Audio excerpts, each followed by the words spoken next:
Hey guys, review time, shock horror. It's not a modern or Soviet subject. It's German, World War II. Whoa, what's going on? Let's just talk quickly, just a few things, explain a Hobbyboss kit of a German 2cm Flak38 PzKpfw 38T. Well, Hobbyboss. These were originally kitted by Tristar about 2005-ish, so 20 years ago. Back in the day, this, Tristar were like awesome, yeah? But they never did any Tigers, they didn't do any Stugs, yeah? And they went out of business 2011-ish. And Hobbyboss have fortunately re-kitted this model, 2018 on the box. Retail price, couldn't really tell you. I got this for a steal.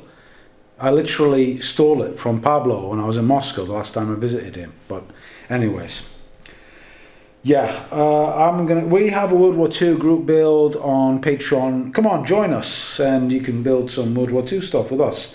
Anyways, I'm going to try and make this review really brief. Nice box art, blah, blah, blah. There's some bump here. They didn't make many of these things. Let's see what's inside the box. Crack this guy open. Right, let's see. Okay, let's count the sprues. 1, 2, 3. Pamphlet. 4, 5, 6. 7, 8, 9, 10, 11, 12, 13, 14. Okay, we'll open up these bags, we'll go through the instructions. As you can see, loads of parts. Typical Trumpeter, Hobbyboss, I love kit type thing, a booklet. And then you get a parts map with all the sprues. Tells you what you don't need, but actually it's quite a lot because they've got like the base for it. You could basically build a 2cm flak gun from this kit. They had a perversion for 2cm flak weapons. I always wanted to build one of these, and now I am going to. That's why I'm doing the review, because I will build it. Now, interior kit, yeah, and this is where, oh baby, yeah, there's just a stack of PE stuff going inside here. I mean, this is for the transmission, and this will undoubtedly give a beginner headaches, an intermediate modeler headaches, and an advanced modeler headaches. Yeah, it's a pain in the butt. Do you really need to do that? Well, I'll tell you what, the transmission's right at the front. Can you actually see the thing? No, not unless the transmission covers are open. So up to you. I'll try and do stuff like that. You get a little engine. Should mention, well, Dragon did this kit. Dragon made this kit. Same style, basically. And I used to love building these Marder, any 38T stuff. Used to love building. The basic chassis thing is like IKEA flat pat. Blah, blah, blah, blah, blah. Right, the basic construction of the hull is flat pack type pieces. So left part, right part, bulkheads all need to be aligned. Yeah, I think an intermediate modeler would be, a beginner would be tearing their hair out. A intermediate modeler would see this as a challenge. So sort of cool. They've got all the radio gear. They've got like everything interior wise. So it really is well detailed. Did I see a driver's seat? I suppose there is. Yeah, there is. There's a driver's seat. Just want to check. Full interior kit. And the other thing that is going to be a bit of a headache is there's loads and loads of these panels like everywhere. There's not like just drop the top of the hull on. There's not that many construction steps, but they're busy, yeah, and there's loads to do. This is probably the weak point, the tracks, but we'll talk about that later. You get all accessories for the 2cm flak. You get loads of, I think you get spare barrel and stuff like that. More PE to do the shell catcher cage here. That also is going to be a bit of a challenge, yeah. In terms of markings, that's it. Real simple markings, just two vehicles. I think they only made about 130 of these in reality. let's have a look at the parts in detail, not all of them.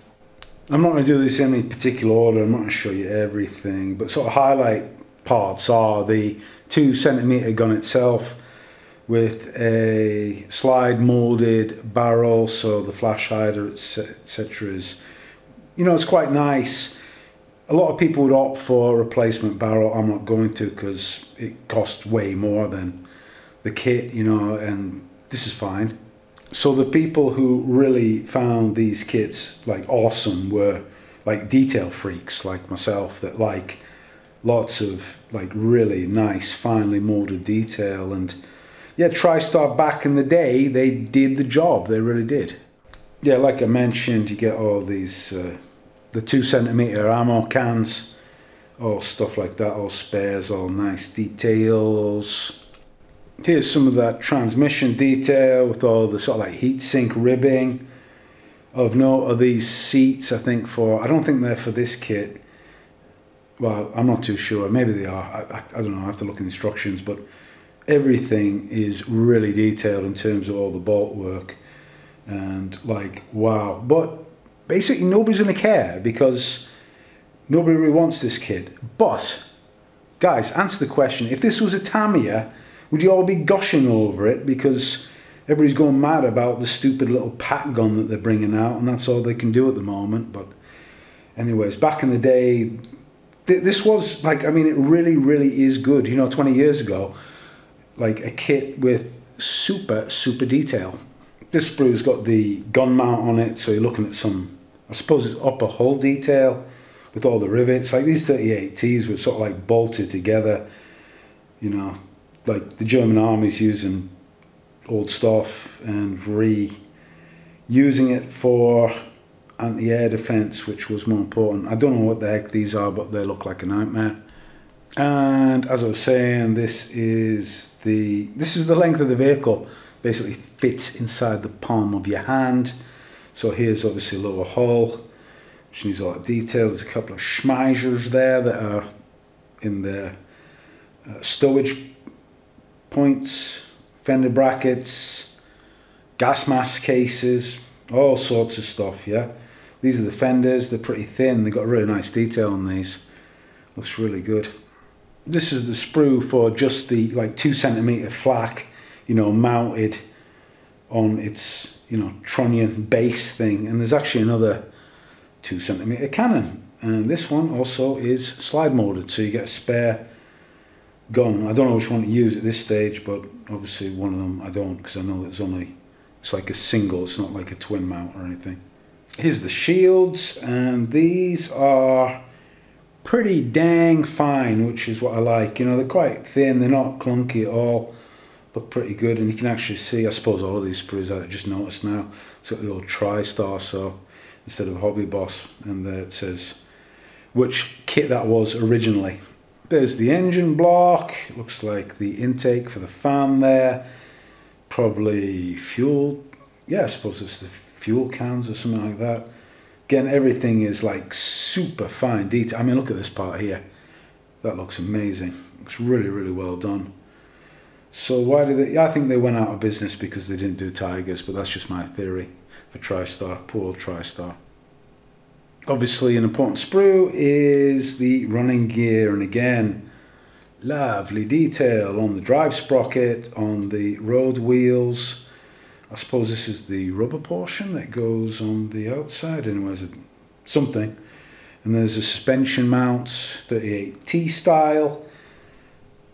And here's the side parts of the upper hull, and also these look, I hope these are okay. Well, they have to be. This is obviously another part of the upper hull, but also they've got a part here that flares outwards. So hopefully everything lines up. We'll find out during the build, which is coming real shortly. In terms of tracks, individual track links, which are very finely detailed. Now, I've only built one of the Tristar kit, and I think it was a Panzer 1 or something. Well, it was a long time ago. And I can't remember what the tracks were like, but I didn't use anything aftermarket. In terms of these, in the instructions, it shows you just basically clicking together. I have no idea if that works or not, so we'll find out when it comes to building, but obviously I have got a alternative anyways. So here's the big off-putter. You're never going to find anything like this inside a Tamiya or a Tamiya. You ain't going to find anything like this level of complexity, except back in the day when they made really, really good kits that were, you know, amazing, like those 1/12 F1 cars and stuff like that. But not nowadays, you know, all dumbed down. But some of this stuff could be tricky. Not all of it, but some of it could be. But well, you know, photo etch, all good fun. You get a little towy cable back there as well. And the decal sheet, I'll just show you that. Yeah, very simple. Balkan Cruise, couple of markings, that's the water stickers. Just had to double check, there's no transparent parts. If there was, there'd only be one for the driver's block, I think. And that is it, except for one thing else to show you. So I've got the some 3D printed aftermarket tracks for 38T, so I think they're compatible. I have to really check, but that's what I got, and it was dirt cheap. And you actually get the drive sprockets included. I'll just show you all this stuff. Oh my god, this is going to be fiddly as heck. It's got a tiny, they're already pre-drilled, but I think the wires looks way too thick for this. But we'll work it out anyways. They obviously are really brittle. In terms of cost, it was only like, you know, equivalent of about $10 for these. And oh my god, this could be, I was worried about the included tracks, now I'm worried about these. Even comes with a included 3D printed drive sprocket, which again is super brittle, looks awesome. Anyways, that is the review. If you want to watch the build in real time, come over to Patreon, join the club, join the group builds, have fun, talk with me, talk with the other guys. If not, see you real soon in the next video. Take it easy.